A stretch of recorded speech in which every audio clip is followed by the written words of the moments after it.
समंदर के बीचों बीच एक जहाज भारत की तरफ बढ़ रहा था। इस जहाज के बारे में किसी को नहीं पता था क्योंकि इस जहाज ने अपना सिग्नल बंद कर रखा था। लेकिन जैसे ही ये जहाज भारत के पास पहुंचा तो इसने अपना सिग्नल ऑन कर दिया और उसके बाद जो खबर आई उसने तहलका मचा दिया।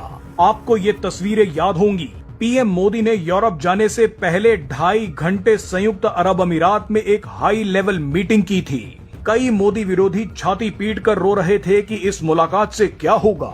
पीएम मोदी हमें तो बचत करने के लिए बोल रहे हैं लेकिन खुद विमान में बैठकर घूम रहे हैं। आज ऐसे ही लोगों को ये देखना चाहिए कि संयुक्त अरब अमीरात ने भारत के लिए क्या धमाकेदार काम किया है।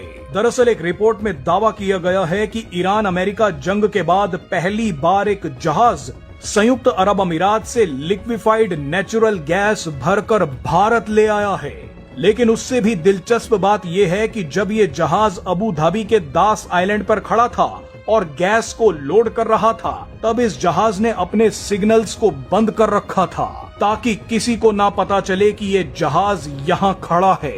गैस भरकर ये जहाज बिना सिग्नल ऑन किए भारत की तरफ निकल पड़ा और जब ये जहाज खतरे वाले इलाके से निकलकर भारत के नजदीक पहुंचा तो इसने अपना सिग्नल ऑन कर लिया। वैश्विक ऊर्जा संकट के बीच इस जहाज ने भारत तक लिक्विफाइड नेचुरल गैस पहुंचा दी है।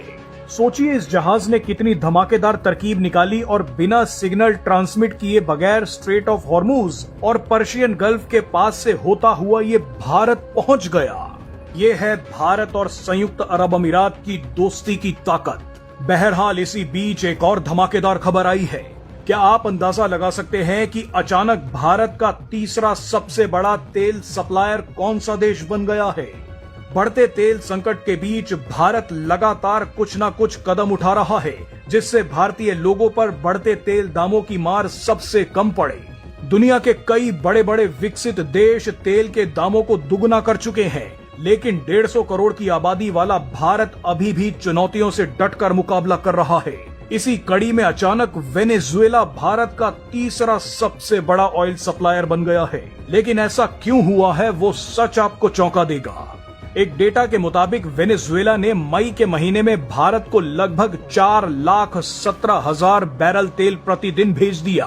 अप्रैल के महीने में ये मात्रा 2,83,000 बैरल प्रतिदिन थी और उससे पहले 9 महीने तक भारत ने वेनेजुएला पर सैंक्शंस के चलते तेल ही नहीं खरीदा था। अब सवाल यह है कि भारत अचानक वेनेजुएला से इतना तेल क्यों खरीद रहा है? इसका सबसे बड़ा कारण यह है कि वेनेजुएला के तेल के दाम कम हैं। ग्लोबल ऑयल मार्केट इस वक्त प्रेशर में है। सैंक्शंस हटने के बाद रूसी तेल महंगा हो गया है। स्ट्रेट ऑफ हॉर्मूज के चलते सऊदी अरब का तेल भी महंगा हो गया है। ऐसे में भारत के लिए वेनेजुएला का तेल दुनिया के मुकाबले सस्ता है। आपको बता दें कि वेनेजुएला का तेल हैवी और हाई सल्फर क्रूड ऑयल है। दुनिया में चुनिंदा देश ही हैं जो वेनेजुएला के तेल को रिफाइन कर सकते हैं। इसीलिए इस तेल की डिमांड बहुत ज्यादा नहीं है क्योंकि ज्यादातर देशों के पास ऐसी रिफाइनरीज ही नहीं है कि वो इतना हैवी क्रूड ऑयल रिफाइन कर सके। लेकिन भारत दुनिया में वो इकलौता देश है जिसके पास ऐसी रिफाइनरी है जो वेनेजुएला के हैवी क्रूड ऑयल को रिफाइन करके उससे पेट्रोल और डीजल बना सकती है। इसीलिए भारत अब जमकर वेनेजुएला से तेल खरीद रहा है।